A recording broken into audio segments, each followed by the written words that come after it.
She slammed the glass door so hard the echo rattled through the marble halls. "Everyone's fired."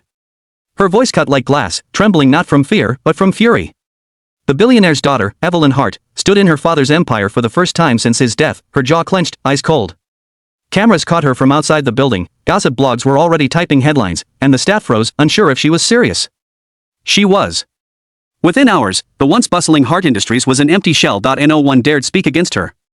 She was, after all, his daughter of Victor Hart, the legend who built a fortune from steel and blood.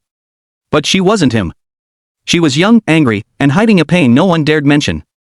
Her father's sudden death had torn her world apart, and now, the vultures in suits she once called family were circling for what remained.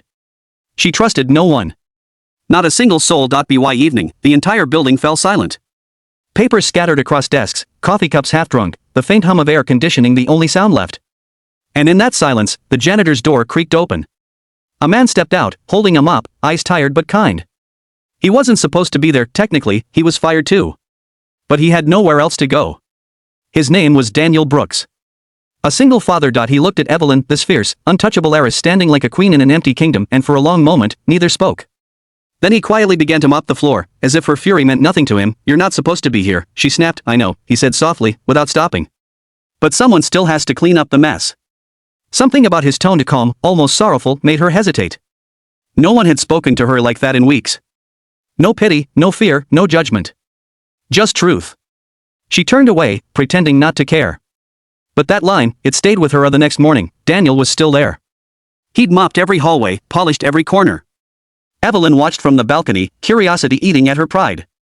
She'd spent the night alone in her father's office, surrounded by his old files and pictures, staring at the man she'd lost. He had built this empire from scratch, and she'd nearly destroyed it in one day. When she finally came down, she found Daniel sitting in the lobby, fixing a broken mop handle with duct tape. "You didn't go home?" she asked. He smiled faintly. "Home's complicated." That was how it began, barely a conversation, but enough to crack the wall she'd built around herself. She told herself she didn't care who he was or why he stayed, but soon, she started noticing things. The way he carried himself, not like a man beaten down by life, but like someone quietly surviving it. The way he checked his phone at lunch, smiling at a picture of a little girl. One night, she found him still working past midnight. The lights were dim, and the whole floor glowed gold under the city skyline. He was humming a lullaby while mopping, and she caught herself listening. "Who's that for?" she asked, walking closer. "My daughter," he said. "She can't sleep without it." "I guess neither can I." Something in his voice broke her. That night, for the first time since her father's funeral, Evelyn didn't cry out of anger, but from longing. For something real. Over the next few days, she started asking questions.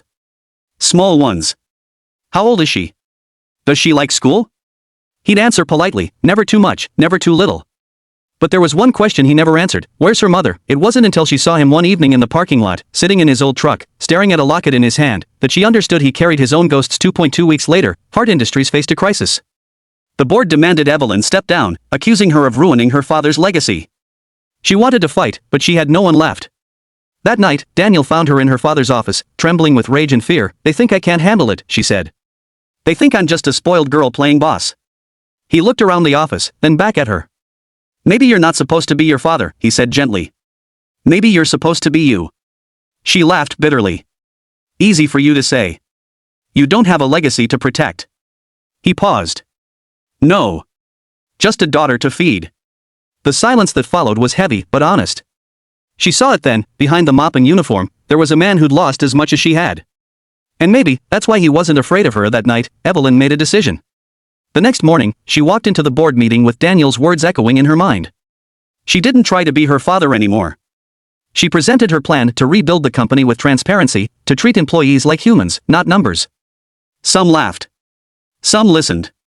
But by the end, she stood taller than ever before. When she returned to her office, Daniel was there, quietly emptying trash bins. She smiled for the first time in months. "Thank you," she said softly. He looked up. "For what?" "For helping me clean up the mess," she replied. He chuckled. "Told you someone had to." Weeks passed. The company began to heal. So did she. Evelyn found herself walking through the lobby one afternoon, when a small girl ran through the doors, dark curls bouncing, laughter filling the room. She darted straight toward Daniel, who scooped her into his arms. "Daddy," the girl giggled. Evelyn froze. The resemblance was uncanny, the same eyes, the same smile she'd seen once before, in an old photograph on her father's desk. "Daniel," she whispered, her voice trembling. "What's your daughter's name?" He looked at her carefully, as if deciding whether to tell the truth. Lila, he said finally, her breath caught. That was my mother's name. He stared at her, silent, then reached into his pocket and pulled out a small, worn envelope. Inside was a letter, her father's handwriting unmistakable. I was told to give this to you one day, Daniel said quietly. If I ever saw you lose your way. Her hands shook as she opened it. The words blurred through tears. If you're reading this, Evie, it means I'm gone. I asked Daniel to stay close, not as an employee, but as someone who once saved my life. He's family in ways you'll understand when you're ready. Trust him. Learn from him. And remember, empires can be rebuilt, but hearts must be protected. She looked up, eyes wide. Daniel's gaze was steady, kind. You knew my father, she whispered. He nodded slowly. He saved my daughter's life once. I owed him everything. I guess, now we're even. Evelyn broke down then, not from sadness, but from something else. Relief. Gratitude. Connection. In that moment, she realized something her father had tried to teach her all along. Strength wasn't in power, or money, or titles. It was in people. In compassion. In second chances, the company rose again, not because of the billionaire's daughter, but because of the single dad with a mop and a secret. And as they stood together in the golden light of the evening, watching Lila twirl across the marble floor her father once cleaned, Evelyn finally smiled, a real smile. The kind that only comes when the heart finally heals, because sometimes, the person who cleans your mess ends up saving your soul.